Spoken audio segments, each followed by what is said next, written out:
হরে কৃষ্ণ নাম দিল প্রিয় বলরাম, রাখাল রাজা নাম রাখে ভক্ত শ্রীমান।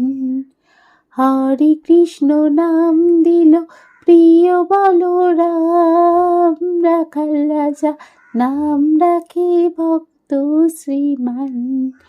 যশোদা জননী বলে যাদু বাছা ধন, যশোদা জননী বলে যাদু বাছা ধন।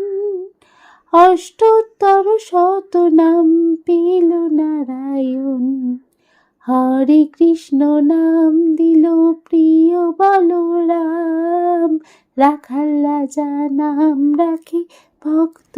একাদশী তিথি ভগবান বিষ্ণুর অত্যন্ত প্রিয় একটি তিথি এবং হিন্দু ধর্মে একাদশী তিথিকে অত্যন্ত পবিত্র বলে মনে করা হয়। এই দিনে ভগবান বিষ্ণুর অবতার শ্রীকৃষ্ণ বাল্য গোপালকে বিশেষ জ্ঞানে পুজো করা হয় এবং বিষ্ণু মন্দির এবং কৃষ্ণ মন্দিরগুলিতে অত্যন্ত সাড়ম্বরের সাথে একাদশী তিথি পালন করা হয়। আমাদের বাড়িতে যাদের গোপাল রয়েছে, যাদের রাধা কৃষ্ণের নিত্য সেবা হয়, তারা কিভাবে একাদশীর দিনকে রাধা কৃষ্ণের পুজো করবেন বা বাল্য গোপালের সেবা কিরকম ভাবে করবেন তা আমি আমার এই ভিডিওর মাধ্যমে দেখানোর চেষ্টা করব। আমার বাড়িতে বাল্য গোপাল আছে, তো সেই গোপালের সেবা আমি একাদশী তিথিতে কিভাবে করি তা আমি আজ আমার ভিডিওর মাধ্যমে তুলে ধরবো। আসুন কিভাবে বাল্য গোপালের সেবা করি তা দেখা যাক।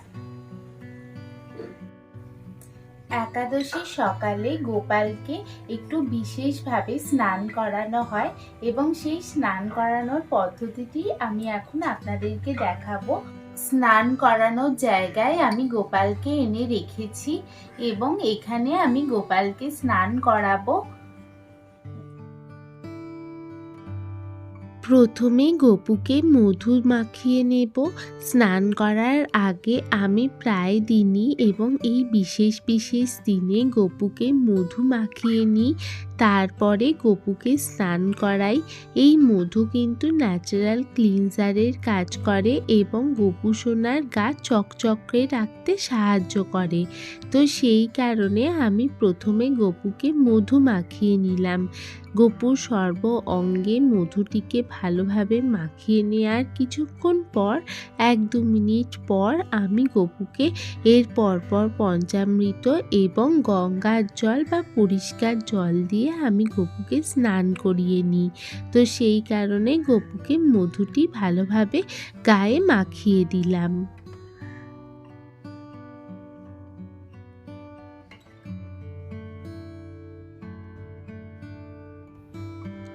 মধু দিয়ে স্নান করানোর পর পঞ্চামৃত দিয়ে স্নান করিয়ে নেব।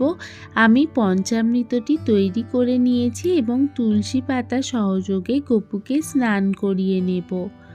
হরে কৃষ্ণ হরে কৃষ্ণ কৃষ্ণ কৃষ্ণ হরে হরে, হরে রাম হরে রাম রাম রাম হরে হরে, হরে কৃষ্ণ হরে কৃষ্ণ কৃষ্ণ কৃষ্ণ হরে হরে। এরপর গপু স্নানের জায়গায় একটু ফুল ছড়িয়ে দিলাম।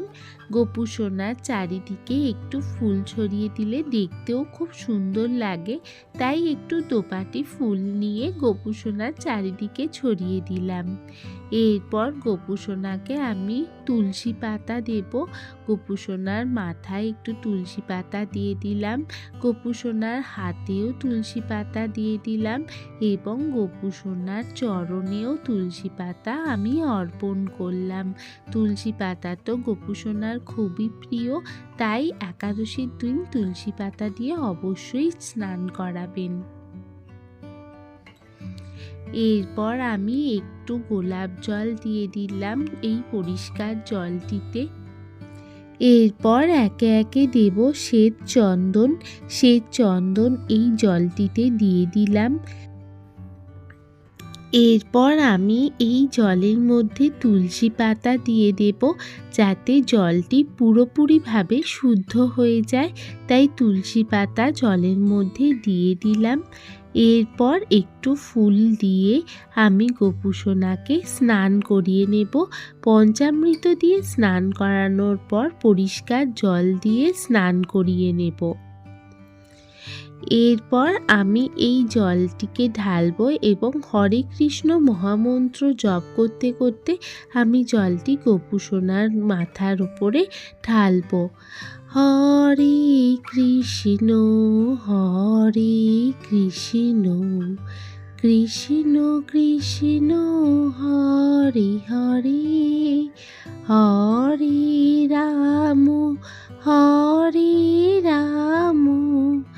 রাম রাম হরে হরে, হরে কৃষ্ণ কৃষ্ণ কৃষ্ণ হরে হরে, হরে রাম রাম রাম হরে হরে। স্নান করিয়ে নেওয়ার পর গোপুর গা খুব ভালোভাবে পরিষ্কার কাপড় দিয়ে মুছিয়ে নেব, পরিষ্কার গামছা দিয়ে।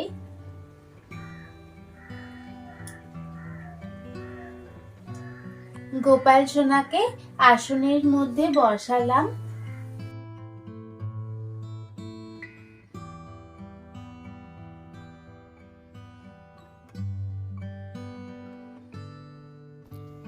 এরপর গোপুসোনাকে আমি জামা পরিয়ে নেব। সাদা রঙের এই জামাটি আমার নিজেরই খুব পছন্দের, তাই গোপুসোনাকে এই সাদা রঙের পোশাকটি আমি পরিয়ে দিলাম। দেখুন গোপুসোনাকে কি সুন্দর লাগছে সাদা পোশাকে।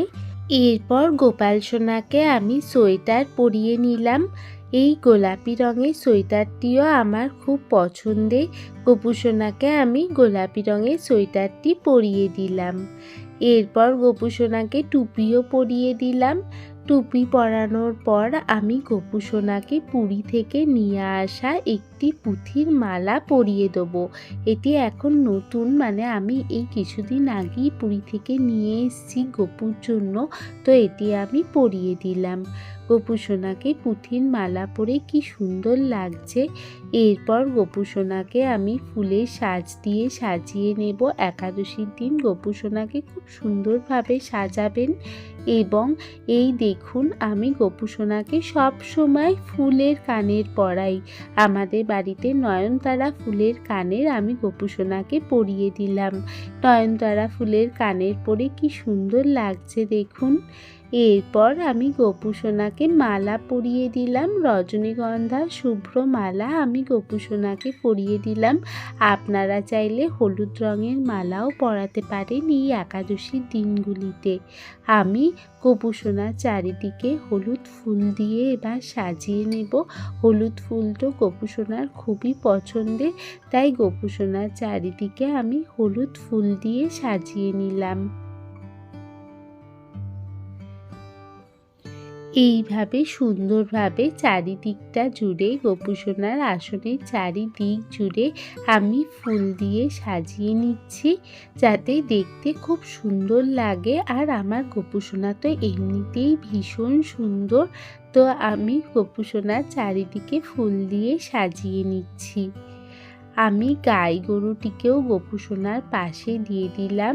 গাই গরু তো গোপুসোনার খুবই পছন্দের, গাই গরুকেও আমি ফুল দিয়ে সাজিয়ে দিলাম।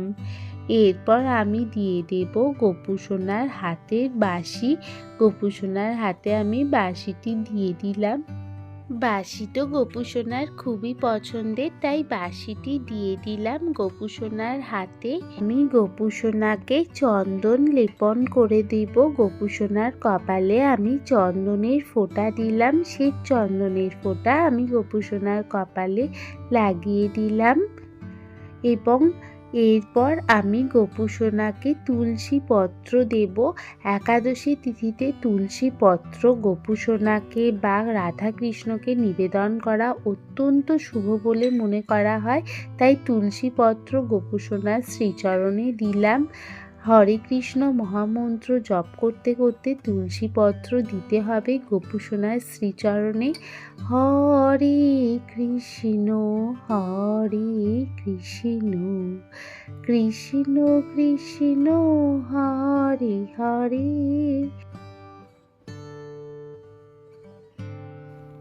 এরপর গোপুসোনাকে ঘিয়ের প্রদীপ জ্বালিয়ে গোপুসোনার চারিদিকে ঘিয়ের প্রদীপ দেখিয়ে আমি এরপর পুজো শুরু করব।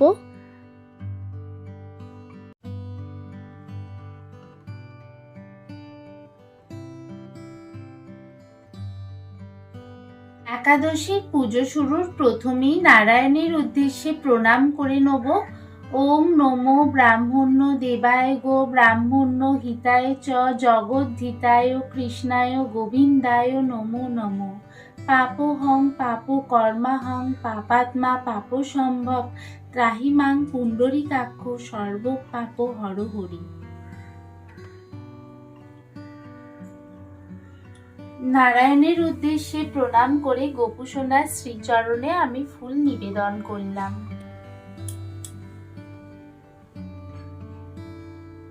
এরপর শ্রীকৃষ্ণের প্রণাম মন্ত্র উচ্চারণ করব। কৃষ্ণায় বাসুদেবায় দৈবকী নন্দনায় চ অশেষ ক্লেশ নাশায় কৃষ্ণায় গোবিন্দায় নমো নমো। হে কৃষ্ণ করুণা সিন্ধু দীনবন্ধু জগৎপথে গোপীশে গোপিকা কান্ত রাধা কান্ত নমস্তুতে।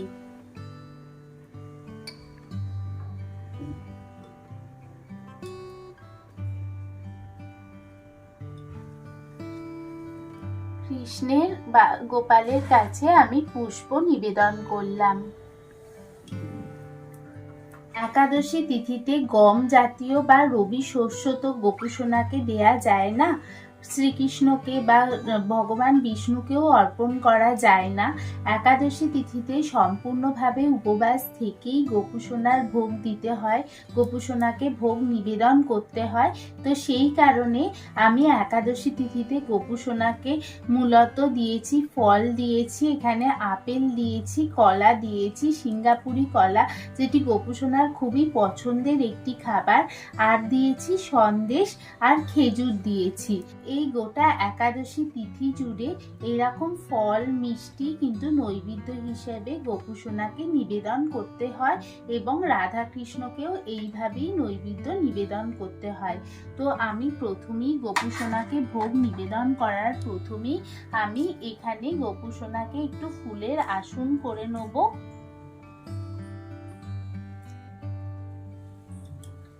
ফুলের আসন করে আমি এখানে গোপুসোনার উদ্দেশ্যে ভোগ নিবেদন করলাম। এখানে গোপুসোনার পানের জন্য জলও রাখলাম।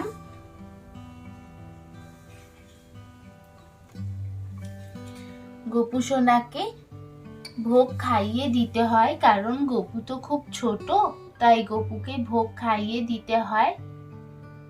খেয়ে নাও গোপু, খেয়ে নাও, খেয়ে নাও, খেয়ে নাও, খেয়ে নাও।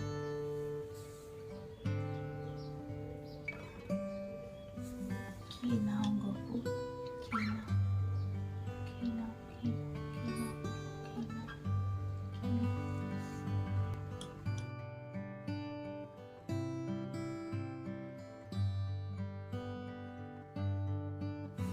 এবার গোপুসোনাকে আরতি করে নেব। তো গোপুসোনাকে ঘিয়ের প্রদীপ দিয়ে আরতি দেখিয়ে করে নিচ্ছি। প্রথমে চরণে 4 বার ভজন সহযোগে কীর্তন সহযোগে গোপুসোনার আরতি করতে হবে। হরে কৃষ্ণ কৃষ্ণ কৃষ্ণ হরে হরে, হরে রাম রাম রাম হরে হরে, হরে কৃষ্ণ কৃষ্ণ কৃষ্ণ হরে হরি হরি হরে রাম হরে রাম রাম রাম হরে হরে হরে কৃষ্ণ হরে কৃষ্ণ কৃষ্ণ কৃষ্ণ হরে হরে। আরতি করার নিয়ম হলো প্রথমে চরণে 4 বার প্রদক্ষিণ করতে হবে প্রদীপটি এবং নাভিদেশে 2 বার এবং মুখমণ্ডলে 3 বার এবং সর্বাঙ্গে 7 বার প্রদক্ষিণ করে গোপালের বা রাধাকৃষ্ণের আরতি করে নিতে হয় এই দিনগুলিতে। এবং অবশ্যই কীর্তন সহযোগে ভগবানের নাম কীর্তন সহযোগে কিন্তু ভগবানের আরতি করতে হবে। তো আমি এইভাবেই আরতিটি করলাম। এরপর আমি ধূপ দিয়েও আরতি করে নেব। ধূপ দিয়ে আরতি করে নিচ্ছি। হরে কৃষ্ণ নাম দিল প্রিয় বলরাম, রাখাল রাজা নাম রাখে ভক্ত শ্রীমান। এরপর আমি শ্রীকৃষ্ণের অষ্টোত্তর শতনাম ফুল এবং তুলসী পত্র নিয়ে হাতে পাঠ করব। এবং আপনারা অবশ্যই একাদশীর দিনকে শ্রীকৃষ্ণের অষ্টোত্তর শতনাম গোপুসোনাকে পাঠ করে শোনাতে পারেন বা গীতার সারাংশ গীতা পাঠ করে শোনাতে পারেন। গীতা কিন্তু গোপু শুনতে খুবই ভালোবাসে, তো আপনারা এইভাবে পাঠ করে শোনাতে পারেন। আমি আজ শ্রীকৃষ্ণের অষ্টোত্তর শতনাম গোপুসোনাকে পাঠ করে শোনাবো। জয় জয় গোবিন্দ গোপাল গদাধর, কৃষ্ণচন্দ্র কর কৃপা করুণার সাগর। জয় রাধে গোবিন্দ গোপাল বনমালী, শ্রীরাধার প্রাণধন মুকুন্দ মুরারি। হরিনাম বিনে রে ভাই গোবিন্দ নাম বিনে, বিফলে মনুষ্য জন্ম যায় দিনে দিনে। দিন গেল মিছে কাজে রাত্রি গেল নিদ্রে, না ভজিন রাধা কৃষ্ণ চরণা বৃন্দে। কৃষ্ণ ভর্তৃবার তরে সংসারে আইনু, মিছে মায়ায় বদ্ধ হয়ে বৃক্ষ সম হইনু। ফল রূপে পুত্র কন্যা ডাল ভাঙি পড়ে। কেমন লাগলো আমার একাদশী তিথিতে গোপাল সেবার এই পুজো তা জানাতে একদম ভুলবেন না। ভালো লাগলে একটা লাইক ও আমার চ্যানেলকে একটা সাবস্ক্রাইব করে আমার সাথে থাকবেন। সকলে ভালো থাকবেন, সুস্থ থাকবেন, সাবধানে থাকবেন। সব সময় ভগবানের নাম নিন, ভগবানের নাম করে জীবনের কর্মের দিকে এগিয়ে যান। সকলে ভালো থাকবেন। জয় জগন্নাথ, জয় শ্রীকৃষ্ণ, জয় গোপাল।